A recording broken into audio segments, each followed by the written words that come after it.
doncs és evident que quan hi ha hagut una reducció, jo diria, del conjunt de recursos públics que disposem, en aquest cas l'administració o la Generalitat, i també del que disposa el sector privat,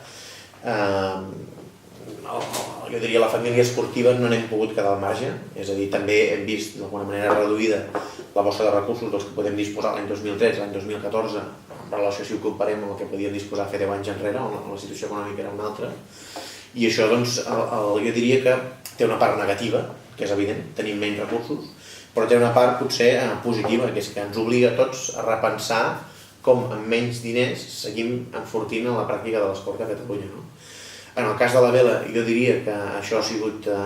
vist clarament en aquesta doble vessant, de dir que hi ha una situació nova, que tenim menys recursos, però de l'altra s'han posat molt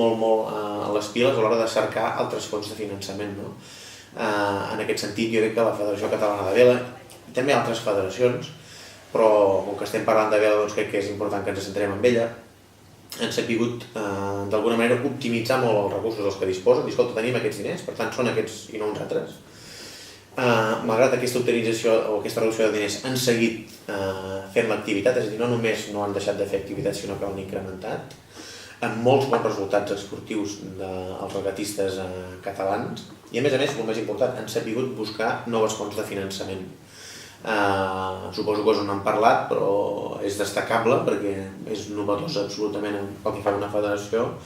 doncs la proposta de micromecenatge a l'hora de poder buscar recursos pels esportistes que puguin optar a participar en els Jocs Olímpics com a equip olímpic de vela. Per tant, són exemples, jo crec que poden ser útils tant per la pròpia vela, però sobretot pel conjunt del sector esportiu. És una situació nova, però hem de mirar de sortir-nos-en i ser imaginatius. I també m'agrada dir sempre que la gent de l'esport tenim un ADN que ens porta incorporat la capacitat de resistència, l'esforç i sobretot l'esperit de superació. Per tant, en moments difícils, malgrat tot, som capaços de sortir-nos-en.